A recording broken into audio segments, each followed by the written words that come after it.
Hello.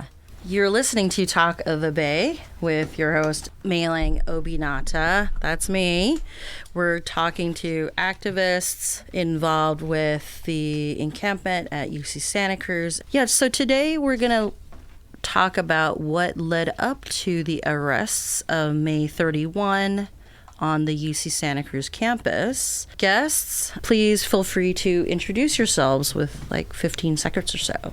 Hi, my name is Rose Klein. I'm a lecturer at UCSC, and I'm here because I've been occasionally participating in protests with the lovely folks at the encampment, and on Friday I got arrested.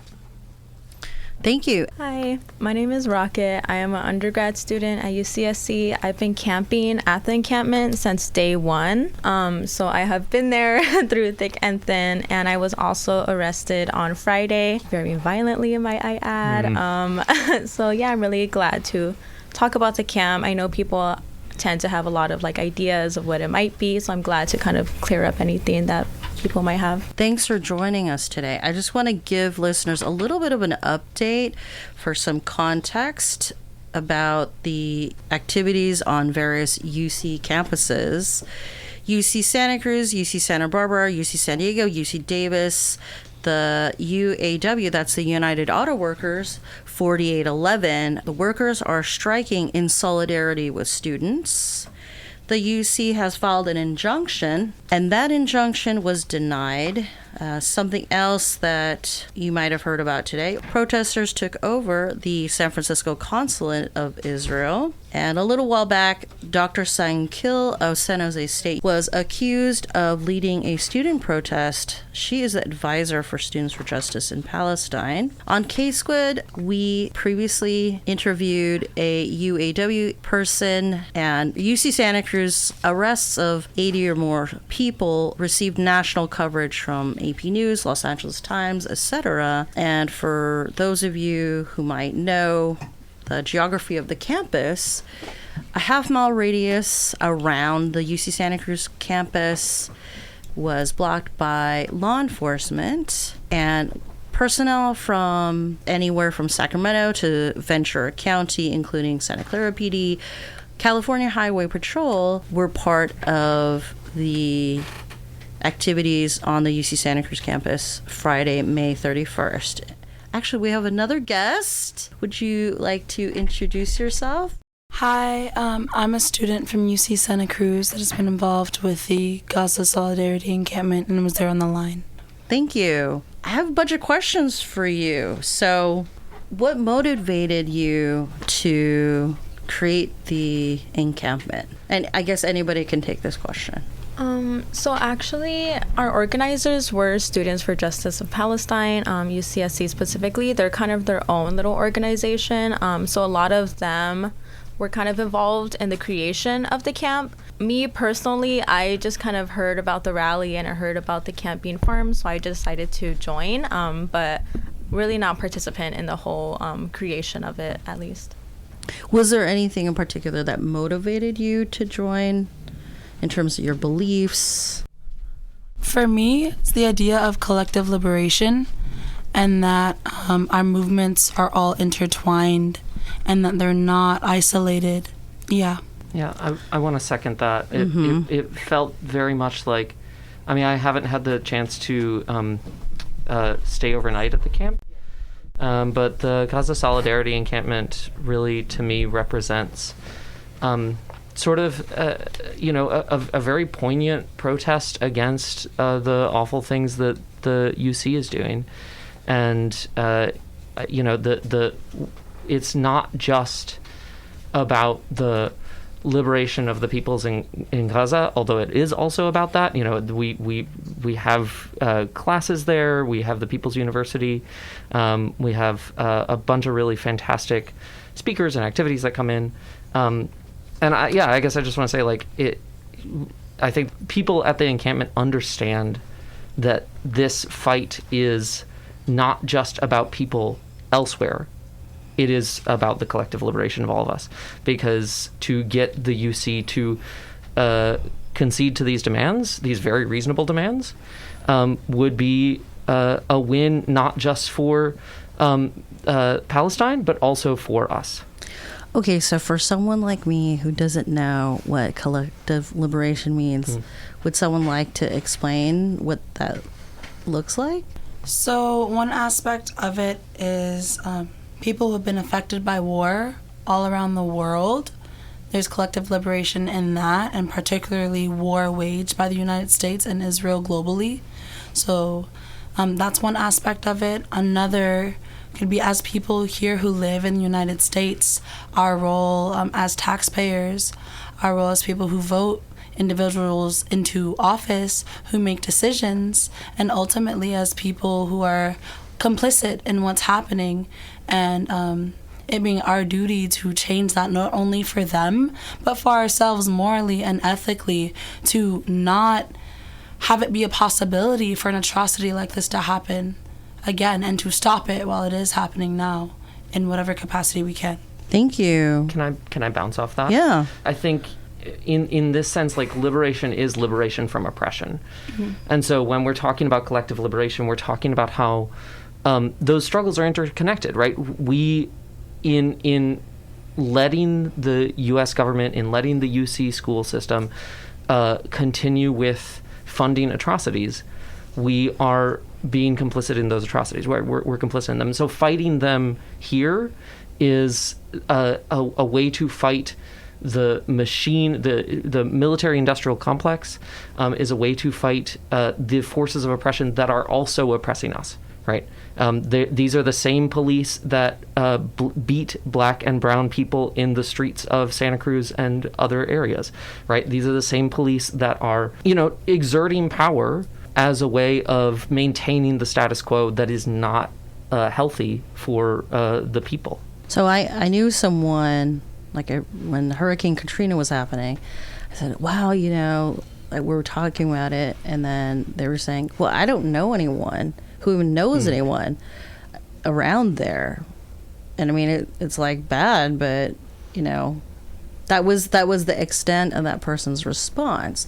So I'm just contrasting it with the kinds of things that you're saying. I guess if you were explaining it to a kid, how would you do that? So I kind of came up with a similar situation with a lot of people that I know. When I talked about that I'm going to start camping, they're like, well, what do you have to do about it? Why does it affect you so much? So my whole thing is kind of like, at this point, it is just kind of basic human empathy. I was not able to hear about all of these people being killed for just existing, and our school funding it. Being a student at UC Santa Cruz is being complicit in the genocide. So if there's anything that I could have done to help mitigate that, I'm gonna do it. Especially if it's something as simple as just camping with my fellow comrades. I know a lot of people didn't want to because they were uncomfortable, they didn't want to sleep on the floor, they didn't want to sleep outside, but it's like that's nothing compared to what these people in Gaza and Palestine are experiencing. So I feel like at that point, if they don't really understand that, I don't really know what else to say to them. If I could add on, I guess to make it really, really simplistic, if you were explaining it to a kid, one way that you could do it would be okay, let's say that you're on a playground and one of your friends is bullying another kid and being really mean to them. They're making that kid cry, and then they start hitting that kid, and then they're, really physically harming that kid. Even though you're not the one doing it, that's your friend. You have a relationship to the person that is doing it. And it's the idea of duty of care. I mean, that's not for a kid, but the idea of duty of care is that you have a responsibility to the collective in general, and not just a responsibility as an individual. And everything that you do in your individual life and the decisions that you make, you're connected to larger things. Just that idea of why we should care, even though we're not the ones doing it or making the decisions. Thank you. Empathy. Right. So when you view what's happening at UC Santa Cruz in terms of why people are protesting there, and there are protests at many universities and colleges across the United States, how do you see it? I'm doing my thing at UC Santa Cruz, or do you see, I'm doing this, my friend at whatever college is doing that, or like, how do you perceive it? So one, a lot of people in college know each other from different campuses because we went to high school together, we went to middle school together, and we're all pursuing a higher education in different places, so there's connections there. But also as far as the actual encampments that have been across the nation, very deliberate. There's a call from National Students for Justice in Palestine to do the encampments as a protest with the same demands. And so they are connected in that way from inception and why they were created. A lot of them were in response to that call. So some goals are specifically aligned with that. Okay. Yeah, and there's a reason why whenever we refer to each other, we call each other comrades, because even if we're talking about each other from other encampments, we'll say our comrades over at UCI, our comrades over at UCLA, because we all acknowledge that we're all fighting the same fight of our UCs being complicit in the genocide and wanting them to divest from it. So we're all in like the same gathering. It's happening in different places, but it's all the same. Also, like beyond the UCs, obviously it's not just the UCs that are doing this. We see it all across the nation. The idea of war profiteering in general and research for war economies being focused on college campuses, or even just recruitment from college campuses, like that's a call to action for us, is to stop that in general. Our last guest was just referring to the research activity of the University of California. And actually, I am very interested, or you out there listening might be interested as taxpayers, because don't you want to know where your tax money goes? Well, so there's a lot of research activity at the University of California. So there's 27,500 full-time employees involved in research activity. There's 5 inventions a day. There's billions of dollars the UC spends on research. And the University of California has the distinct recognition of being a huge proportion of American universities' research dollars, to the tune of $6 billion. That represents about 8.9% of total American university spending on research activities. So the UC is like a huge player in the context of research activity in the United States. So we don't joke around. And just anecdotally, this is right, you're hearing this in Santa Cruz and Monterey counties. We are famous for example, like strawberry production, and you might know that farmers sometimes license strawberry genetics from the UC. So,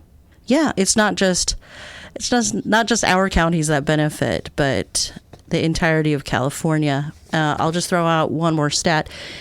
Since 1976, the University of California's inventions have led to 1,000 startups, 85% of which stay in California. So, hey, you put effort and time and money into a system, and those efforts stay and hopefully accrue to the benefit of the public. But a lot of times people think, hey, this university, maybe you're going to college there, maybe you hope to send your kids to a UC, but economically it is quite a powerhouse in terms of the dollar impact. And a lot of times we're thinking about like tuition and professors and students and all the educational resources that surround the universities, the public universities in California. But I just wanted to call out some of those stats because people are not always aware of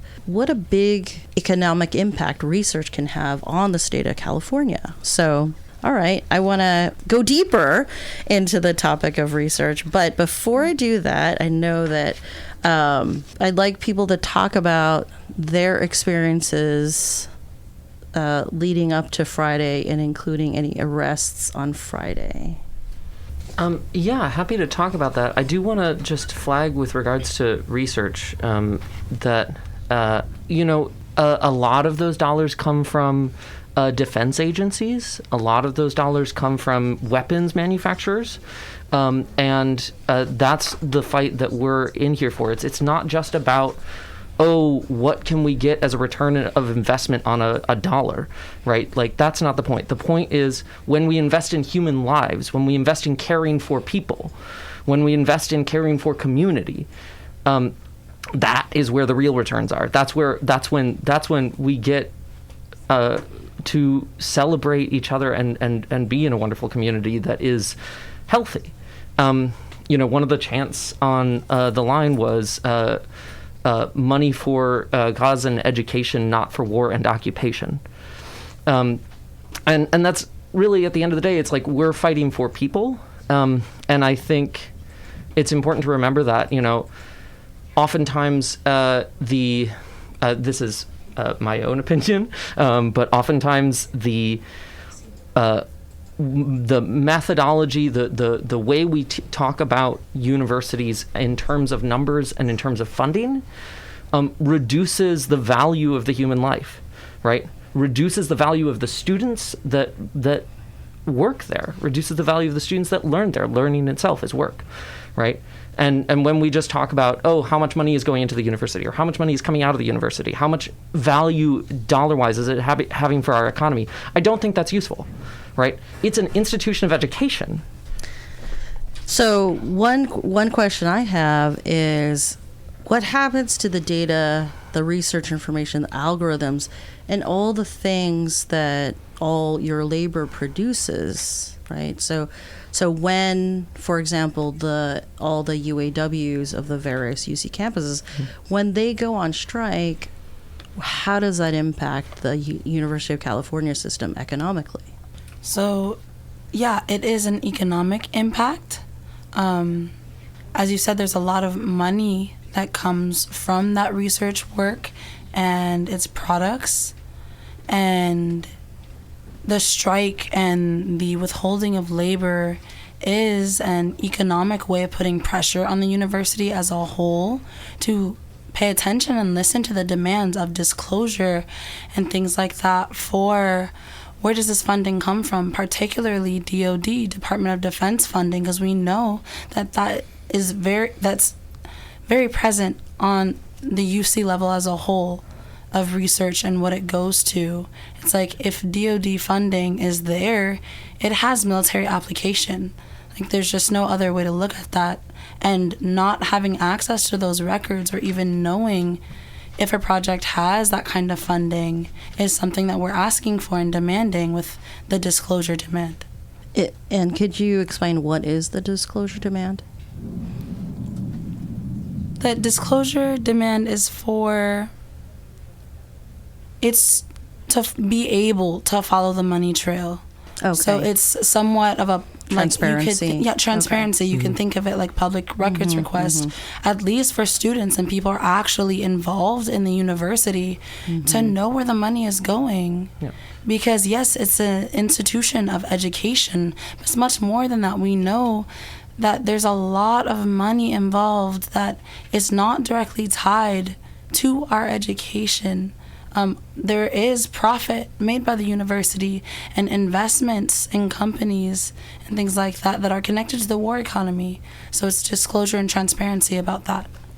Yeah. And this affects us a lot too because we have a huge unhoused population on campus. So many students do not have housing, and if the school has so much money and we're giving so much money in tuition, how is this not being used to house our own students, but it's being used for missiles that they use on the innocent? Yeah. Thank you. Oh, we're in the studio, so I'm trying to interpret people's facial expressions. Yeah, so I do remember seeing some students engaged in, I can't remember if it was like astronomy or astrophysics or so on, and some of them made a pledge to withhold their labor from projects which have military application, specifically there's an issue with, I think, algorithms which are used to analyze information, star or sky information, and that same algorithm has, like I said, potential military use. And one thing is that right, I imagine people work on, like, you're working on something for one purpose, but you don't know what happens to the algorithm when you're done. So I thought that was a very interesting position they took. Yes. Yeah, I just it is not guaranteed in any of our contracts, any of the researcher contracts. I'm not a researcher, but it is not guaranteed in researcher contracts that they will be able to know what their work is going towards. Right? They know what the project is that they're working on, but that doesn't always include the bounds of, like, is this going to the Department of Defense, right? What the application is of that research. And it's, if you're working on something, especially if it's something with military applications, you should know about that. You should be able to know about that. You should be able to make requests about that. And that's, like, again, that fundamental transparency argument that we're just asking the UC to disclose and guarantee that, we know where the money is coming from and where the research is going. Thank you. Well, so how would you react to people? Well, okay, I had questions, but I did want to ask specifically about the arrest experiences. So if whoever wants to share first, please, jump in. We've heard many different narratives about the arrests, so I'd love to just have somebody explain what their experience was. So I guess I'll just preface that with saying, it really was a peaceful protest. No one laid a finger on a cop in an aggressive manner.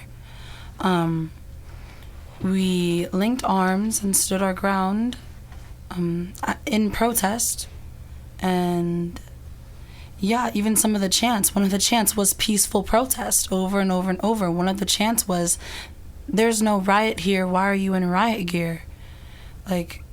And ultimately, one of the most impactful things for me was not even what physically happened to me. It was hearing my comrades scream. It was blood curdling. It made me cry, pinpricks in my eyes, and emotionally, without thinking about anything, just hearing that people I know, being able to identify who those cries were coming from. It's not just yelling, it's not just a shout, it's blood curdling screams. It's what is happening to us right now?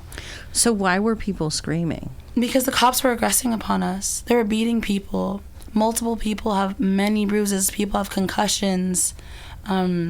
People went to the ER, went to the hospital from that, and left the line because they needed medical attention because of how cops were aggressing towards them. Thank you. Anyone else want to share their arrest experience? Yeah, from the beginning of the camp, I knew that I wanted to help in any way that I possibly could, but I was not pro getting arrested. I kind of have a lot to lose, so I told myself I'll help as much as I can, but as soon as things hit the fan, I'm probably just gonna skedaddle. I was helping with evacuation, personal evacuation, people's items, people's stuff from camp in case something happened. So I helped with that, and then I was just standing on the sidelines, just watching everything happen. And it was really moving to see how many people showed up to help protect our camp. Hundreds and hundreds of people showed up from the community. And I just kind of thought to myself, how are people who are just showing up so brave to put themselves on the front lines? And I've been here since day one, and I'm not willing to do the same. And seeing my comrades that I spend every day with, every second of every day around these people, be in that position, there's no way I wasn't able to jump in and help them. So, push came to shove. The police were pushing more and more and more. People were getting pulled from the line. There was a break in the line, which, doesn't help strengthen. So in order to kind of help keep our line strong and keep it straight, I just kind of threw myself in there. And I was scared, I was really scared. There was a whole line of police in front of me. This wasn't something that, anyone could plan for. But I just knew immediately that I felt so safe. I was linked arms with my comrades. I felt someone behind me hugging me, like holding on to me. So I just knew I was in good hands no matter what happened. And it eventually took around 4 of the cops using batons on me to finally get me to let go. How did they use the batons on you? For me specifically, because I wasn't letting go, they used the back of their batons on my elbows and arms so I could finally let go. So they were doing that once it took 4 of them, grabbing all over me, grabbing my shoulders, my arms, everything, just pulling, and I just wasn't letting go. So they ended up just using the batons. So just kind of, I don't know if you feel comfortable explaining approximately like how much you weigh, but I'll just say I'm seeing this person in the studio. I don't think like WWF wrestler can fend off 4 other people with batons. So I don't know if you want to describe like how strong you are or I'm your poundage. Okay, you don't have to. But anyway, at all. Okay, I'm like 120 pounds. Okay, like I don't go to the gym. Okay, I don't work out. wow, doesn't go to the gym. 120 pounds, not in the WWF, and fended off 4 other people for a while. So that's an interesting visual. Yeah. I'll just speak like from my experience personally, like the cops in front of me for a while, like not for a while, but part of how they use the batons, like they were jabbing them into us and like forcing the end point of the baton like into people's ribs, into people's stomachs. Multiple people have bruising in that, and it wasn't just how they used the batons. Like people were taken from the line by their necks, people were grabbed, their hair was pulled. Like it was not it was definitely an excessive use of force. Like, yeah, their job was to disperse us. Also, like, we were not violent. There was nothing violent. And it's just that use of force was really, in my opinion, uncalled for. And so were you all taken to the Western Annex for booking, or where were, okay, yes. I was, yeah. Okay. We were actually all there together. Yeah. Oh, okay. So we changed hands from agencies at least twice, for a total of 3 different agencies as far as I'm aware of. For me specifically, CHP actually like detained me, did the arresting, put me in zip ties, and then went from CHP to the county, and I was transported in like I don't know what else to call it, in like a cage car, and I had one of like the most smooth experiences in that. Like they actually let us use the bathroom. They gave us menstrual pads, but that was a very isolated case. People were peeing on themselves, peeing in the bus because they would not let them pee. I know, not to out them, but like I know one person who had to pull out their tampon while in zip ties. Yeah. Because they were like toxic shock, Oh, right. And if you leave that was a real tampon concern. too long. And like they just were not listening to them. That was a real issue for me. Like the first place that we were taken off campus was the coroner's office. It was really, really weird. Yeah, so we were taken to the coroner's office, and some people were being processed there. The people who I was with in the cage car, we were allowed to use the bathroom and the restroom. And then they put us back on the cage car, and I slept for quite a while. Like at least, like I want to say at least 3 hours in the cage car asleep. And then I woke up and we were still in the cage car. And it was still a little while until we even got to that West research facility where they were processing us, and that was UCPD. Okay. Yeah. I think we have to take a break and do another station ID. Thank you. And we're back with Talk of the Bay. I'm your host, Meilin Obinata. We're discussing the journey of the UC Santa Cruz with encampment, protests, strikes, and arrests. We have some new guests in the studio. and you're welcome to introduce yourself with however you wish. I'm Taro. I was at the encampment the entire time, practically, and I'm Azad. Same thing for me. I was at the encampment the entire time since day one. Thank you. Yeah, so we've talked about what a research university does. We've talked about its economic role. We've talked about liberation. Collective liberation. Okay. So I've had a lot. All my guests have explained a lot of great things to me. I want to kind of drill into some specifics from Friday. For example, the Chancellor, Cynthia LaRive, issued a statement about the goings-on, and I just want to read an excerpt, or some excerpts. What is it? In one particularly worrisome incident Tuesday, an emergency medical vehicle was prevented from entering a facility in which a toddler was in distress. So I found that in the statement, and it's on the UC Santa Cruz website, so you can read. It's quite long, so people who are curious can certainly refer to it in its entirety.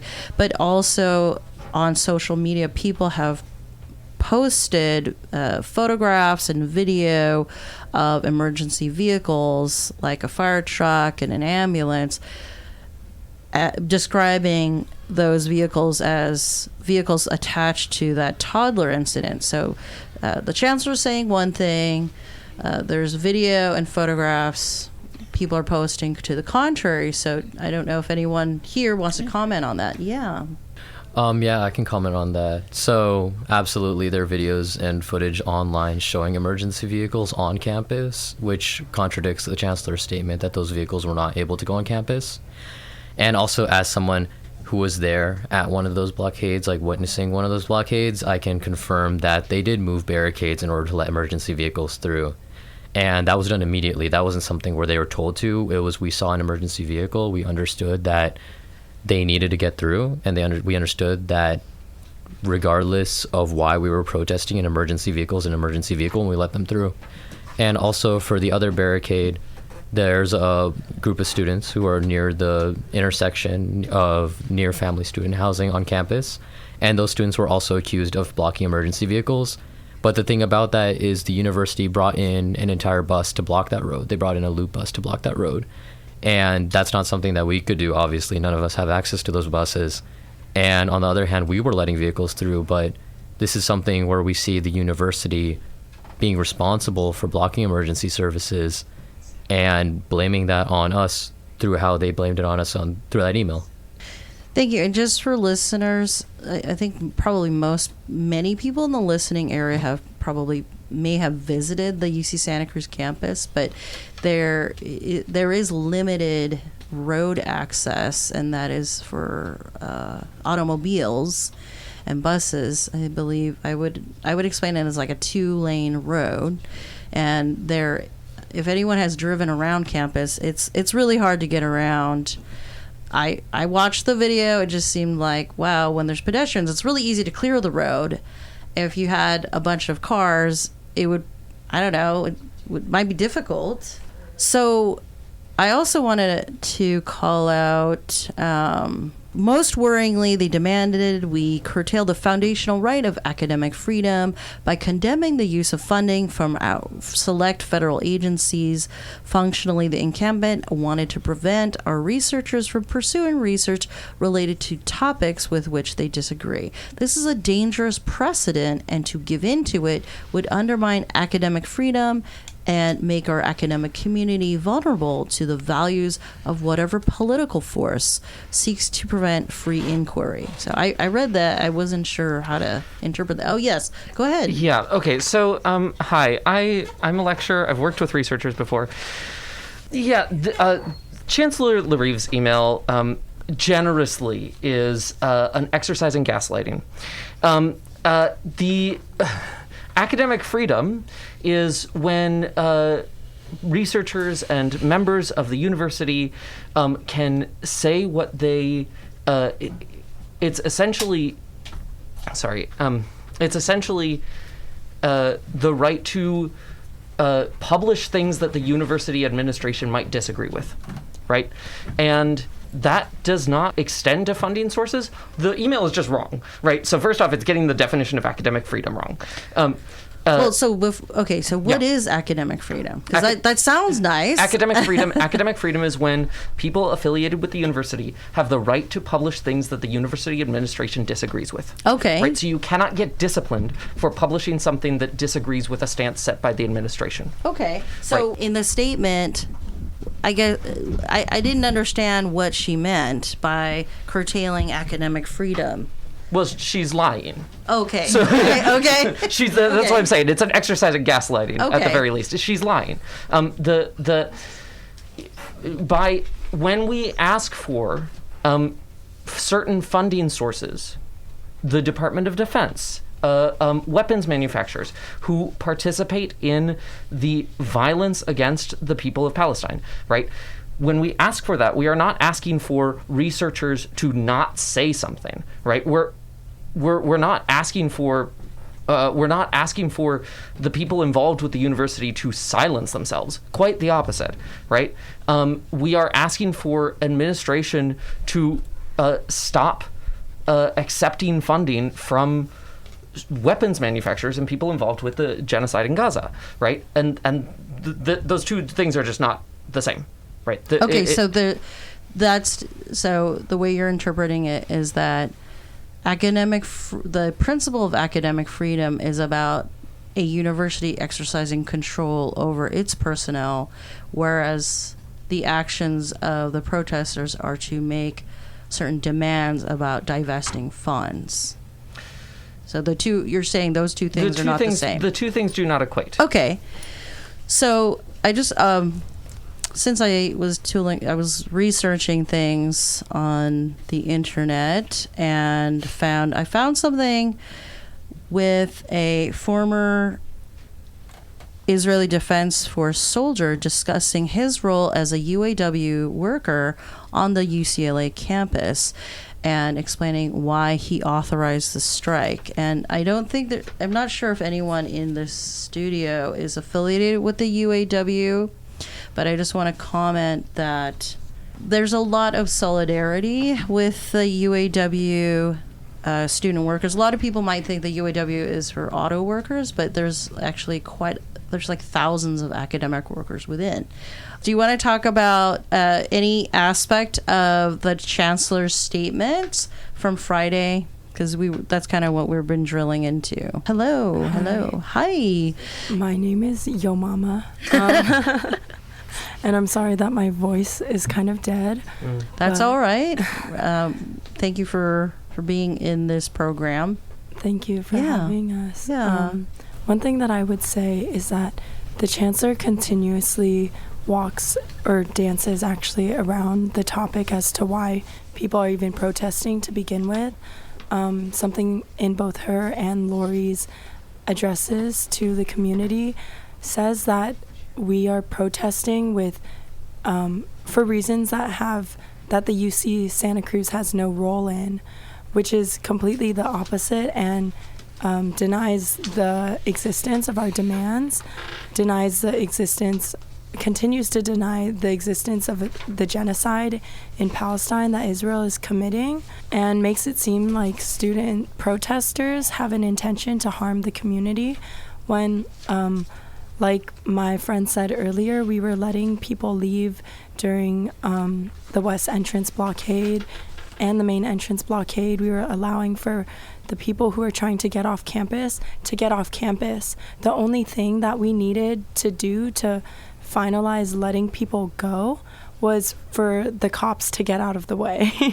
Mm-hmm. So she continues to deny the genocide in Palestine, and with that she continues to try to shed responsibility as to having a position of power to affect change, to actually meet our demands and make divestment happen across the UC and in our own campus as well.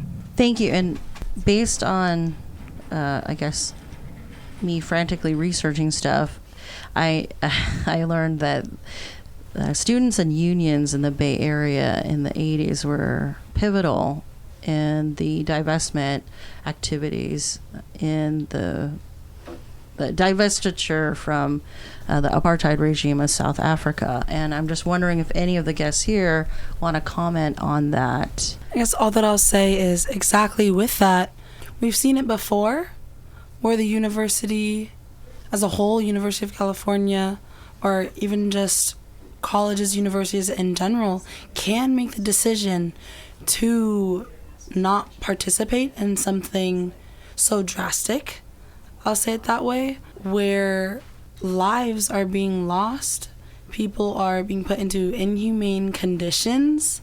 Like it's not like we're asking the university to divest from all companies that are BDS. We are very, very, very specific in that we do not want our education and our pursuit of academic freedom and our pursuit of higher education and knowledge and learning to be complicit in atrocity, in genocide, in apartheid. It is very, very clear about what we're asking for and why. Thank you. I just want to throw out there. Oh, yes.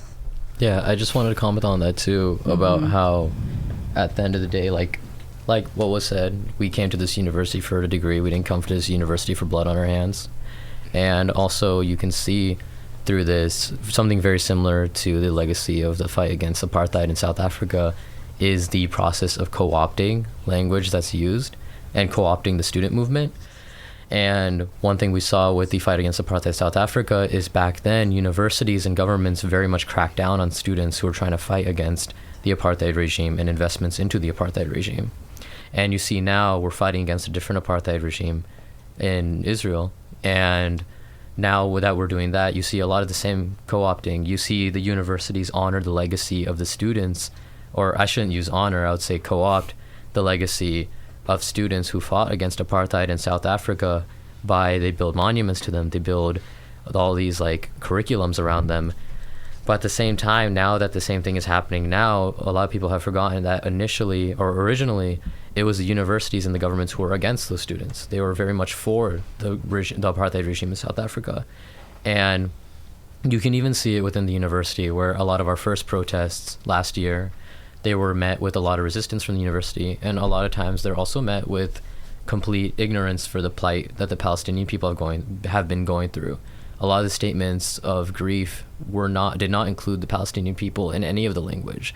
Like, it was obviously the genocide has not been acknowledged at all, but not even the loss of life in Palestine was acknowledged at the beginning. And now you see that the university tries to play this kind of like both sides thing where they say that there was some loss of innocent life in general, but again, it's also a process of co-opting where they're finally recognizing that there was some loss of innocent life, but even then they aren't recognizing a genocide, and even then they're ignoring the fact that the only reason there was ever an acknowledgement of innocent life being lost is because we pushed them to that point to acknowledge the loss of life in Palestine. Thank you. I just want to, now we got 5 minutes left in the show. I just wanted to share with listeners, just encourage you to kind of think about what is the role of a research university. So for example, Google is a famous, I guess it is the progeny of two Stanford University people. I think they started up in the dorms or something. And just like, right, that could have been a startup from any of the 1,000 startups that have come out of the University of California system since 1976. And I think Google fired like 50 of its employees for demonstrating against Project Nimbus because those workers did not want their labor to be used in a contract that was taking place in Israel. So it's just when I'm kind of thinking about it from whether it's like a labor standpoint or intellectual property standpoint or a, I guess, resistance standpoint, it's just interesting to think about what is the role of our universities in these movements. And I know we have someone who's waiting to speak. do you want to comment on anything from the Chancellor's statement? We've been talking about emergency vehicles. We've been talking about co-opting. So, yeah, go right ahead. Any response to Chancellor LaRive's statement? Oh, this isn't about her statement. This is kind of about the questions that you've been asking. Yeah, sure. Well, the role of the university is to reproduce labor and to reproduce a working force that kind of like shapes and runs society. That's why we have so many different like majors and everything, to be able to truly account for like a well-rounded labor force. And that is very much structured through a capitalist framework, where the university doesn't only produce, like, not only does it produce the research and the researchers and connect them with jobs, like as we've seen, the UC has these partnerships with national laboratories of defense that create weapons, which is part of why we're protesting. So not only does it like create these jobs and train up the people to do that research, and we have whatever, 2 minutes. Okay. Oh, okay. Sorry. Okay, I didn't know if you had more. Okay. Did you have something else? Oh, yeah. Okay. Okay. Fine. That's okay. Thank you. And I don't know do we have emails? Okay. Well, you've been listening to Talk of the Bay with your host, Meilin Obinata. We've had a whirlwind panel with students discussing their experiences with encampment and arrests in UC Santa Cruz. And I'm personally interested. I've been, I guess, obsessing on learning about what is a research university. How many billions of dollars are these workers producing with their labor as they're being educated, possibly? So I'm very interested in that trajectory, and we've had some people comment on various aspects of Chancellor LaRive's statement from Friday. So there's a lot of, I would say, ambiguity or controversy about some of the things she said. People are contradicting that with photo and video information, as well as some of the eyewitness accounts in the studio from some of our guests today.